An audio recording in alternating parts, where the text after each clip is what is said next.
안녕하십니까. 정말 감사합니다.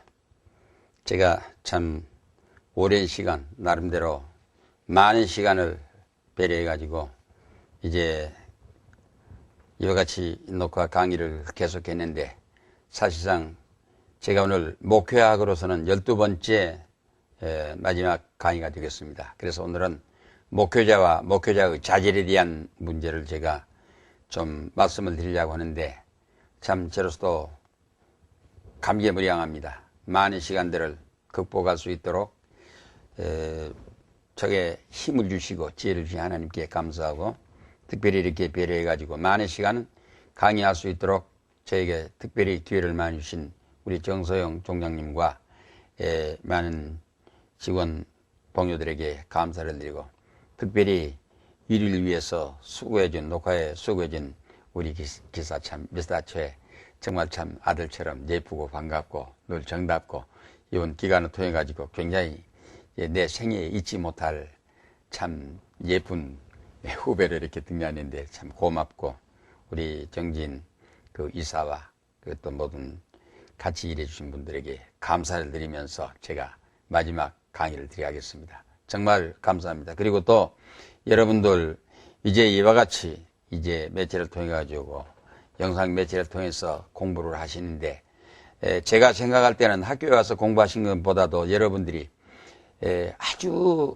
생애 어려운 생계 수단을 위해서 참 밤낮으로 뛰면서도 이렇게 금사리 같은 기회 시간을 포착해서 끝까지 그래도 내가 한번 하나님의 일을 해보겠다고 해서 이 참여해 주신 여러분께 정말 진심으로 환영하고 감사하고, 제 마음속에는 아주 친숙하게 익혀 있습니다. 그렇기 때문에 제가 모르게 하겠습니다만은 죽을 때까지 얼굴을 모르고 이름을 모를지라도 이 제 강의를 들은 여러분들에게, 여러분들을 위해서 하나님 앞에 기도하겠습니다. 기도하면서 부디 여러분들이 참 국내만 아니라 전 세계적인 역사 속에 심어질 위대한 하나님의 귀여운 남녀 사역자들, 종들이 되시기를 바라는 진실한 마음에서 제가 마무리 강의를 드리려고 생각합니다.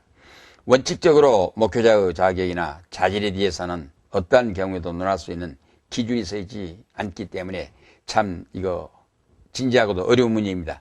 그러나 성경에서 말씀하고 있는 그 진리를 중심으로 한 몇 가지를 우리는 고려해 보아야 할 것이라고 이렇게 생각합니다. 그래서 목회자로 가는 길은 어떤 길이냐, 먼저 우리 알아야 합니다. 아마 여러분들이 목회자로 가는 길이 어떤 길이라는 것을 아마 써가지고 벽에다가 붙여놓으시고 항상 마음다짐을 하시면서 여러분이 공부를 하셨으면, 이런 마음으로 제가 여러분에게 알려드리겠습니다. 이걸 제가 7가지로 정리를 했는데, 첫째는 확실한 믿음과 믿음의 고백 위에 세워져야 합니다. 마태복음 16장 16절 말씀을 가지고 확실한 믿음의 고백 위에 세워져야 합니다. 이건 성경을 여러분들이 찾아보시기 바랍니다. 그 다음에 두 번째는 하나님께로부터 부르심을 받아야 합니다. 출애굽기 3장 11절입니다. 하나님의 부르심이 이에서 되는 것이지 나의 선택의 길이 아니고, 내가 선택했다 할지라도 이것이 하나님의 부르심이라는 확신이 생길 때까지 가지 아니하면 목회자로 나서기가 어렵다는 걸 알아야 합니다. 세 번째는 하나님의 지혜와 권능으로 무장해야 합니다.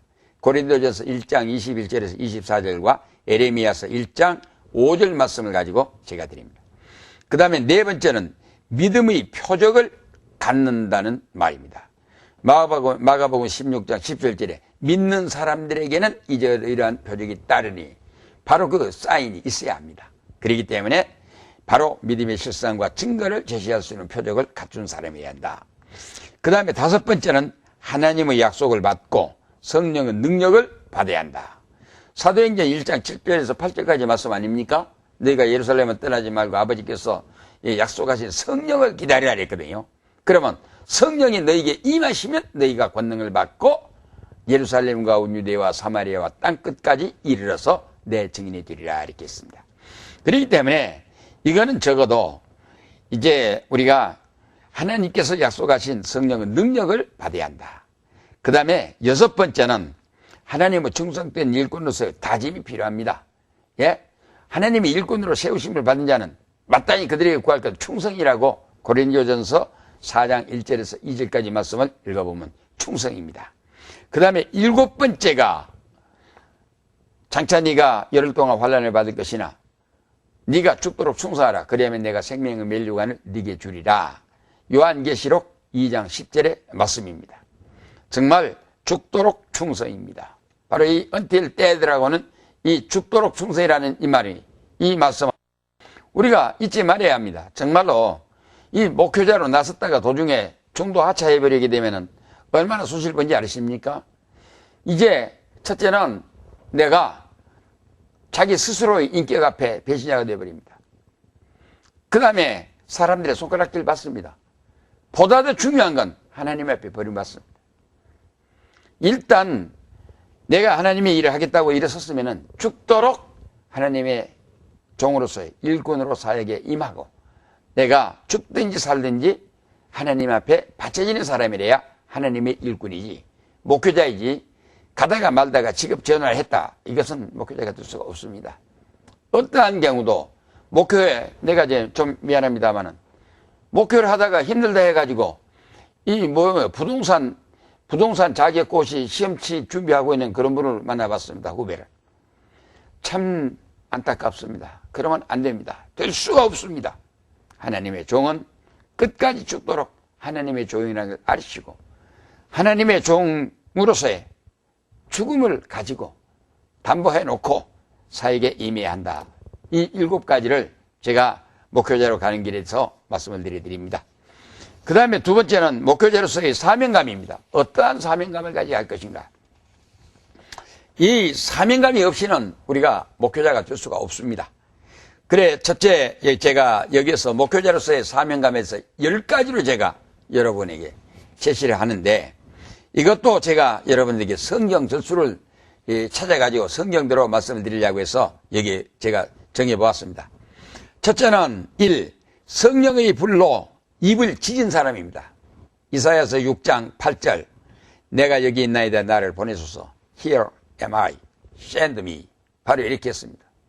바로 이사야가 요시야 왕 때에 성전에 꿇어 엎드려가지고 하나님 앞에 나가니까 너무 자기가 죄인으로 초라해가지고 이 하나님 앞에 머리도 들지 못하고 바들바들 떨고 있습니다. 그럴 때에 그 스랍 천사가 성전에 피어오르는 불꽃기를 가지고 입을 와서 푹 찢었지 않습니까? 그러니까 깜짝 놀래. 그럴 때 인자야 내가 누구를 보냈고 그럴 때 내가 여기 있나이다 나를 보냈어. 그러니까 제단 숯불 입술에 내 입술에 닿으니 왜 주저할까 오 주여 나를 보내. 바로 이것입니다. 그래 첫째는 성령의 불로 입을 찢은 사람. 두 번째는 하나님은 두루마리 책을 먹어버린 사람. 에스겔서 3장 1절입니다.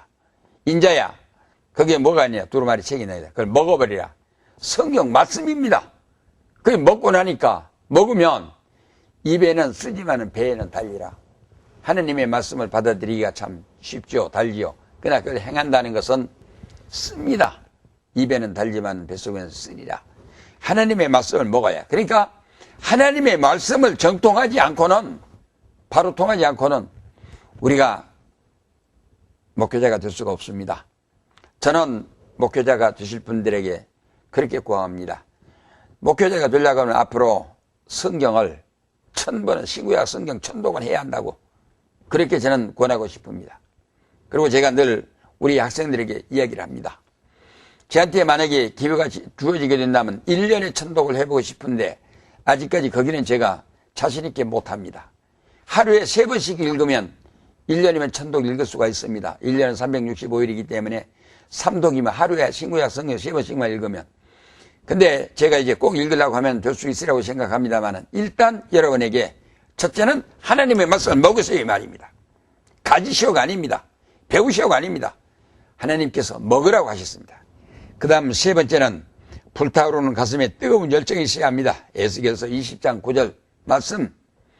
내가 다시는 여호와의 말씀을 전하지 아니라고 했는데 내 가슴이 불부터 오른 것 같아서 내가 견디지 못하여 다시 내가 여호와의 말씀을 증거합니다. 이란 그 불타오르는 가슴에 뜨거운 열정이 있어야 합니다. 그 다음에 네 번째는 복음 전도에 대한 사명감의 투철성입니다. 고린도전서 9장 16절 말씀입니다. 내가 이제 복음을 전하지 않으면 내게 화가 미칠 것이라. 바울 선생님의 고백입니다. 이와 같은 투철한 사명감이 내 마음속에서 불타올라야 합니다.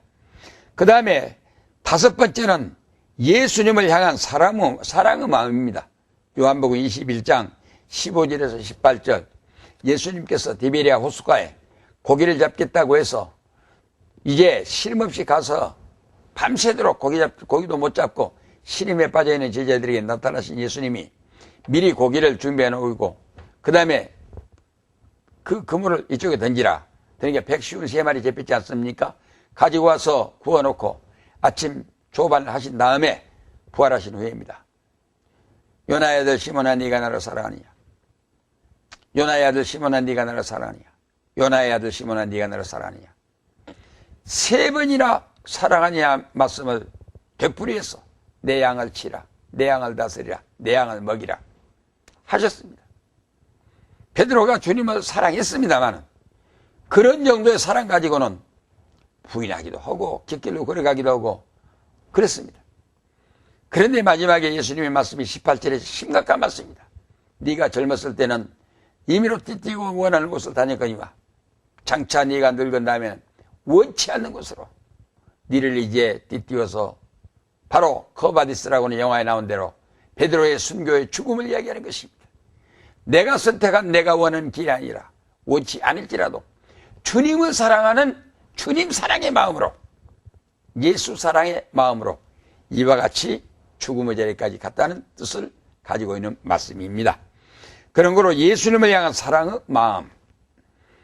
6번째는 자기의 십자가를 지고 가족들까지도 초월할 수 있어야 합니다. 누가복음 14장 26절에 내 제자가 되고자 하는 자는 자기 부모나 형제나 처자식이나 세상의 어느 것도 나보다 더 사랑하는 자는 내 제자가 될 수가 없고, 바로 인륜적인 자기의 실리적인 자기의 모든 것들을 초월하고 포기하고 주님을 위해서 희생할 줄 아는 사람이 주님의 제자가 될 수가 있고 사명자가 될 수 있다. 이 사람이 목회자라 그 말입니다.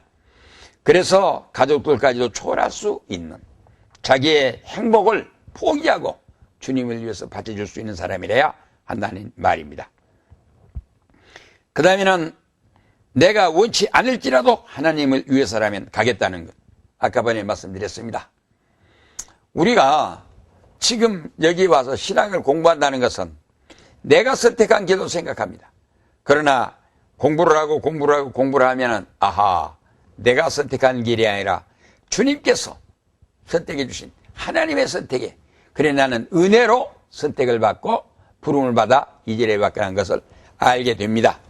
그러므로 이런 사람들은 바로 나의 선택이 아니라 주님의 선택의 길이기 때문에 내가 원치 않을지라도 하나님이 원하신 길이니까 가야 한다. 바로 이 말입니다. 이걸 요한복음 21장 18절로 여러분이 다시 한번 읽어보시고 이제 생각해 보시라고 이 말씀을 추천해 드립니다. 그 다음에 8번째는 주님의 멍에를 메고 주님을 배우며 따를 수 있어야 합니다. 마태복음 11장 28절에 29절까지 수고하고 무거운 짐 다 내게로 와. 내게 와서 배우라. 내 짐은 쉽고 내 멍에는 가벼우니라 말씀하셨습니다. 예수 그리스도의 멍에와 짐을 줄 믿고 우리가 예수 그리스도를 따라야 한다는 말입니다.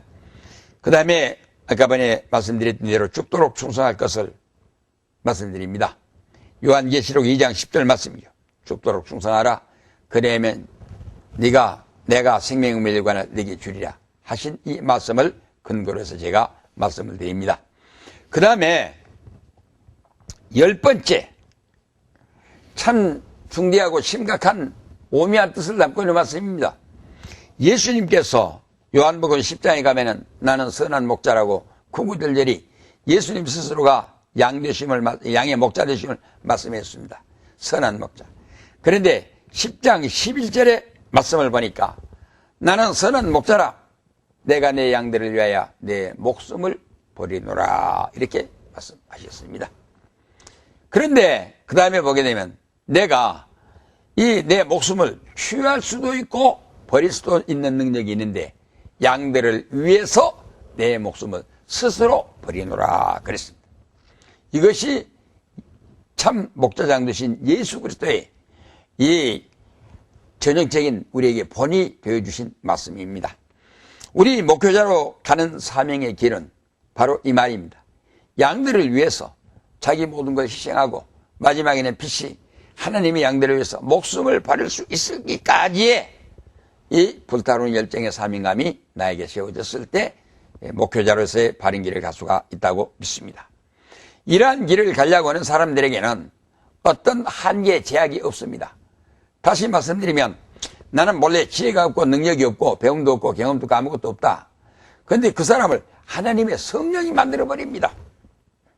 그 다음에 나는 무식하다. 세상 사람보다 무식하다. 하나님의 지혜로 갖고 그 사람 만들어버립니다.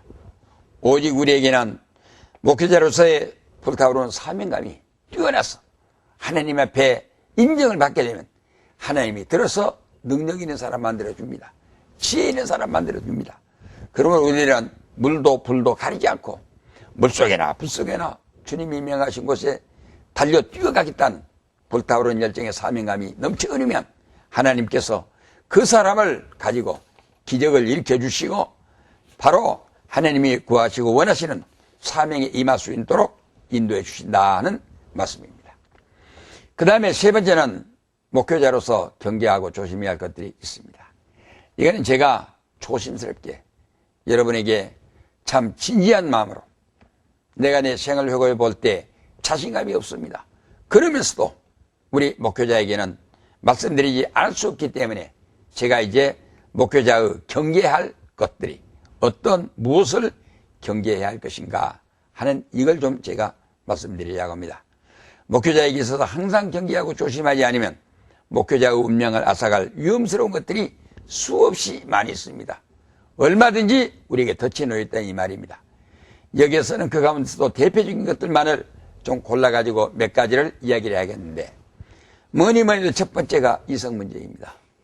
우리 사람은 복론적인 이 이성적 욕망이 있습니다. 사람에 따라서 다릅니다. 감성이 다릅니다. 인격의 수양이 다릅니다. 환경이 다릅니다. 그러나 이성적 유혹은 목회자에게 제일 첫 번째 부딪혀오는 유혹이라는 걸 알아야 합니다. 목회자는 항상 이성과 교제 시간이 많이 있습니다. 교회에 가도 예배당에 가도 남자보다도 여자의 수가 이제 4분의 3 정도로 3분의 2 이상 여하튼 더 많습니다. 그러나 항상 조심하고 경계하지 않으면 씻지 못할 육체 가운데 박힌 죄의 범죄자가 되어서 몸을 더럽혀 버릴 수가 있습니다. 그러므로 이성에 대한 문제를 항상 조심해서 우리가 특히 조심해서 이성 문제에 오염되지 않도록 우리가 불명예를 지지 않도록 늘 덕을 세우기 위해서 조심해야 할 것을 말씀드립니다. 두 번째는 금전의 문제입니다. 디모데전서 6장 10절에 보니까 돈을 사랑함이 일만 악의 뿌리가 된다고 했습니다. 우리가 참 현대는 참 이 실용주의 사회가 되어가지고 있기 때문에 실용주의 사회에서 구하는 궁극적인 최고의 정점의 목표는 돈으로 이렇게 해석합니다. 부부라고는 그 부부 일신의 이성적인 문제보다도 돈입니다. 나의 명예보다도 돈입니다. 현실적인 최고의 욕구의 첫째가 돈입니다. 돈 문제가 우리에게 가져다 주는 것이 너무도 많이 작용하고 있습니다. 그러나 돈을 사랑하면 일만하고 뿌리가 준다고 했습니다. 목사님은 돈 손 대지 말아야 합니다. 돈 의식하지 말아야 합니다. 돈에 관심 갖지 말아야 합니다. 돈이 나를 따라오게 만들어야지. 내가 돈 따라가면 이미 그 사람은 실패해버립니다. 그래서 이성 문제, 그 다음 두 번째 돈 문제, 여기에서 우리가 깨끗하게 자기를 지켜나갈 줄 알아야 합니다. 세 번째는 권력과 명예에 대한 문제입니다. 목사도 사람이기 때문에 세상적인 명예나 권력에 탐심이 없지 않을 것입니다. 그러나 항상 주님의 겸손을 배우고 양보하고 피해가야 합니다. 제가 우리 한국의 많은 목사님들 중에서 명함을 더러 많이 받습니다. 명함을 받으면 목사님의 명함의 직함이 어떻게 이렇게 복잡한지 다 읽을 수가 없습니다. 명함에다 한 10가지 20가지 어떤 분들이 다 쓰지 못해가지고 명함을 복잡해서 그런데 솔직하게 말하면 저는 그렇게 명함에다가 많이 먼장 씌워놓은 분도 있지 않습니까? 그러면 저는 그 명함 가치가 없다 집에 던져버립니다. 보관해 놓을 가치도 없다고 봅니다. 목사님의 직함은 목사님은 됩니다. 목사님이 어느 교회 담임 목사 그러면 됐지 않아요? 그 이외의 것들은 자기 책을 쓸 때 뭐 쓸 때 소개할 수 있는 기회가 많아요. 그런데 부디 목회 하시는 목사님들이 많은 세상적인 명예나 권력에 대해서 넘나본 거, 심지어는 이 권력을 얻기 위해서 목사님들이 많은 돈을 쓰는 것도 봤습니다. 이 감투를 쓰기 위해서 쫓아다니는 분들 많이 봤습니다. 미안합니다만은 목사님들이 어떤 권력자, 대통령 후보자, 대통령하고 사진 찍는 거 좋아해가지고 그 사진 벽에다 걸어놓고 그런 것도 봤습니다. 그런데 그런 건 좀 제가 볼 때는 감췄으면 좋을 것 같습니다. 그런 건 자기나 보고 감춰두고 봤으면 좋겠지. 무슨 놈은 그게 명예입니까? 우리 목회자에게는 하나님이 나와 함께 하시면 최고입니다. 예수님이 나와 함께 하시면 최고입니다. 성령이 나와 함께 하시면 최고입니다. 왜 목사님들이 필요 없는 세상적인 명예, 세상적인 권력, 이거 이렇게 탐합니까?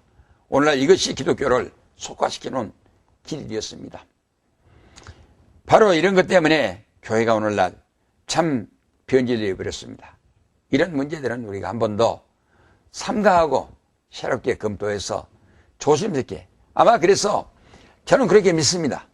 세상에 앞에 아직 오염되지 않은, 물들지 않은 여러분들을 부르신 하나님의 뜻이, 하나님의 요구가 여기에 있기 때문에 여러분을 목사님으로 만들려고 해서 여러분을 부르신 걸로 믿습니다. 우리 한국에 목사님이 약 10만 명이 계십니다. 그럼에도 불구하고 또 여러분들을 이렇게 어렵게 공부하는데 여기에 참여할 수 있도록 여러분을 부르신 하나님의 뜻은, 그렇기 때문에 여러분들만은 바른 대로 훈련시켜가지고 바로 하나님께서 직접 움직여 쓰시기 위해서 여러분들을 그렇게 부르신 걸로 믿습니다. 그래서 여러분들이 이런 점, 그 다음에 네 번째는 외식이라는 자기 기만의 행위입니다. 항상 사람에게 보이기 위해서 거짓되기 쉽습니다. 그러나 불꽃 같은 눈동자로 살펴보고 계시는 하나님 앞에서 외식 아닌 진실을 보여야 합니다. 하나님께서는 그 중심을 보신다고 했습니다. 하나님께서 다윗을 보시니 그 마음의 중심이, 바로 예수님께서 마가복음 2장에도 이 지붕을 뚫고 내려보낸, 들것에 들려서 내려본 그 나면서부터 불구자가 예수님께서 그 모습이 불쌍하다 하기 전에 그 마음을 보셨습니다. 그 마음이 얼마나 주님을 향한 열정, 예수님께 가면 낫겠다는 믿음, 중심을, 여러분들이 하나님 앞에 외식적인 자기 기만의 행위보다도 중심을 보시는 하나님 앞에 진실한 사람으로 들어올려지기 바랍니다. 그래서 외식.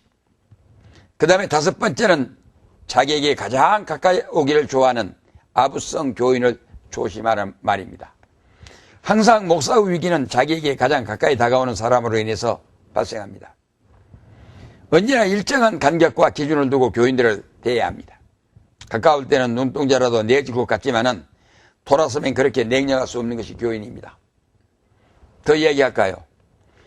어떤 교인이, 집사님이 나에게 참 반찬도 잘 사주고 용돈도 잘 주고 선물도 잘해주고 다가옵니다. 그분에게 정신까지 홀려서 빼앗기면 안 됩니다. 왜 그러냐 아십니까? 내 목회 못합니다. 그 목사님, 집사님을, 나에게 잘해주는 집사님을 기준해서 내가 목회해야지. 그 이상 발전 못합니다. 다른 사람 가까이 하게 되면 시기하고 질투하고 이간도에 돌았습니다. 그러니까 나에게 가까이 아부의 오기를, 가까이 다가와서 아부하기를 좋아하는 교인들에 대해서는 항상 조심하고 경계해. 그래서 제가 목회자로서 경계해야 할 5가지. 첫째는 이성, 둘째는 금전, 세 번째는 권력과 명예, 네 번째는 외식 아닌 진실, 다섯 번째는 자기에게 가까이 오기를 좋아하는 아부성 교인. 이 5가지 조심하시면 아마도 여러분들이 손색이 없는 목회자가 되리라고 생각합니다. 마지막으로 제가 이 목회학을 강의 마치면서 여러분들에게 숙제를 7가지를 내드립니다. 이것이 아마 여기에 대한 답을 바로 써가지고 여러분이 학교로 제출하시게 되면은 아마 이것이 여러분의 이 과목 이수에 대한 성적이 될 것이고, 또 한 가지는 여러분들 스스로가 다시 한번 복습해 올 수 있는 기회가 될 것 같아서 제가 7가지 문제를 여기 냈습니다. 목표와 그 정의를 말하라고 했습니다. 제가 서두에 말씀드렸기 때문에 첫째는 목표와 그 정의를 말하라. 두 번째는 목자로서 목회자의 직무에 대해서 말하라. 목회자의 직무가 어떤 것이라는 걸 말씀드렸습니다. 세 번째는 목회자와 예배에 대해서 말하라. 예배에 대한 바른 이해와 개념 알지 못하고는 우리가 목회자로서의 바른 사역에 임할 수가 없습니다. 네 번째, 목회자와 설교에 대해서 말하라고 했습니다. 설교를 하기 위해서는 목회자가 어떠한 확고한 신념을 가지고 어떻게 해야 한다.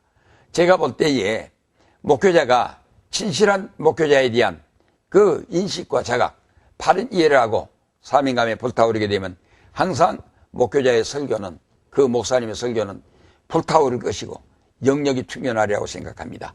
그래서 목회자와 설교에 대해서 말하라. 다섯 번째는 한국 교회 선교 정책에 대한 문제점에 대해서 말하라 했습니다. 제가 몇 가지를 지적했는데 이외에도 여러분들께서 생각나서 우리 한국의 선교 정책이 이렇게 됐으면 좋겠다는 게 생각나면 한번 이제 문제점을 찾아보시기 바랍니다. 여섯 번째는 목회자를 지망하는 자기의 목회 계획서를 만들어 오라고 이렇게 했습니다. 여러분들이 나는 이제 하나님 앞에 어떤 부르심에 의한 사명감을 받고 내가 이 길을 택했으니까 나는 앞으로 목회자가 되면 어떻게 해보겠다 하는 자기 나름대로의 설계를 한번 해보십시오.